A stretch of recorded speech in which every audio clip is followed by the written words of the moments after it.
দেশের প্রধানমন্ত্রী লাল বাহাদুর শাস্ত্রী, সালটা মনে রাখবেন 1962 সাল। কত সাল বললাম? 1962 সাল।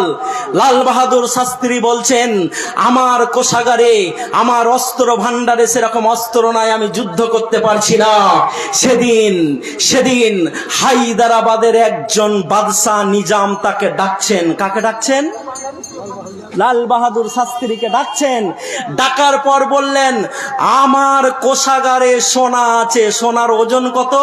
100 গ্রাম, 1 কেজি, 1 কুইন্টেল না, আমার এখানে 5 কুইন্টেল, 5000 কেজি সোনা আছে। এই সোনা নিয়ে যে আপনি ভারতের অস্ত্র ভান্ডারকে সুসজ্জিত করুন। নারে তাকবীর।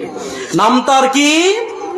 উসমান আলী। নাম তার কি? Usman Ali. 5000 KG. Not a matter of jokes. মুসলমান মায়েদের এইরকম কলিজা থাকতে হবে। 4টা ছেলে শহীদ হয়েও খানসা যদি আলহামদুলিল্লাহ পড়তে পারে, শাহনওয়াজকে নেতাজিকে দিয়ে দেওয়ার পরে শাহনওয়াজের মা যদি বলতে পারে, যাও আমার বেটাকে নিয়ে যে দেশের জন্য বিলিয়ে দিলাম, নিয়ে যাও, এই কলিজাই বুকের পাটা যদি দেখাতে পারে তো একমাত্র মুসলিম মহিলারাই পারে।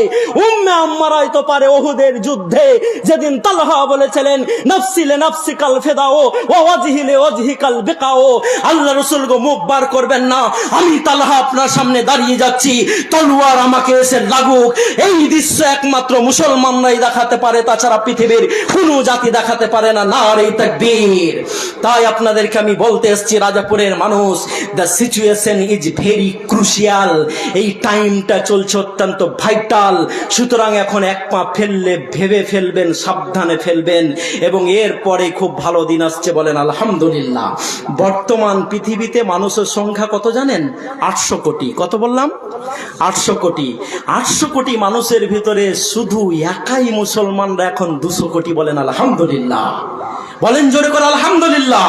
তো ইসলাম আগামী 25 বছরের পর 2050 সাল হতে হতে বিশ্বের মেন শক্তিতে পরিণত হতে চলেছে। নারে তাকবীর। কথাটা যদি হাবিবুল্লাহর হতো তাহলে আমি এখান থেকে অ্যারেস্ট হয়ে যেতাম, কিন্তু কথাটা তো আমার নয়, কথাটা যারা বিশ্ব নিয়ে গবেষণা করছেন তাদের। বলেন আলহামদুলিল্লাহ। যারা মুহাম্মদ রাসূলুল্লাহ সাল্লাল্লাহু আলাইহি ওয়াসাল্লামের ধর্মকে মিটিয়ে দেওয়ার জন্য চেষ্টা করে, যারা 2001 সালে উই আর ফাইট এগেইনস্ট ইসলাম, ইসলামের বিরুদ্ধে যেই বুশ যুদ্ধ করার ঘোষণা দেয়, সেই আমেরিকার মাটিতে আজকের দিনে কোনো ছেলে জন্মগ্রহণ করলে মা বাপ সুন্দর আদর করে একটা নাম রাখছে। নামটা জানেন? নামটা হচ্ছে মোহাম্মদ। বলেন আলহামদুলিল্লাহ।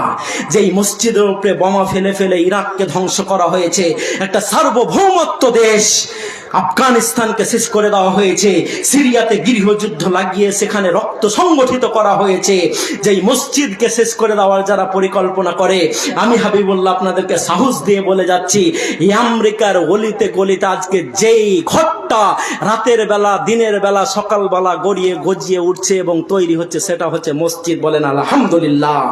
যে চেচনিয়া, বসনিয়াতে, যে যুগোস্লাভিয়াতে, যে উজবেকিস্তানে, কিরগিজস্তানে মুসলমানদেরকে কোরআন চোখে দেখতে দেওয়া হতো না, 4 কোটি, কত বললাম? 4 কোটি মানুষকে হত্যা করা হয়েছিল। মুহাম্মদ রাসূলুল্লাহ সাল্লাল্লাহু আলাইহি ওয়াসাল্লাম 23 বছরের জীবনে মৃত্যু ঘটছে কাফের আর মুসলিমদের মিলিয়ে 1060 জন। কতজন বললাম? 1060 জন।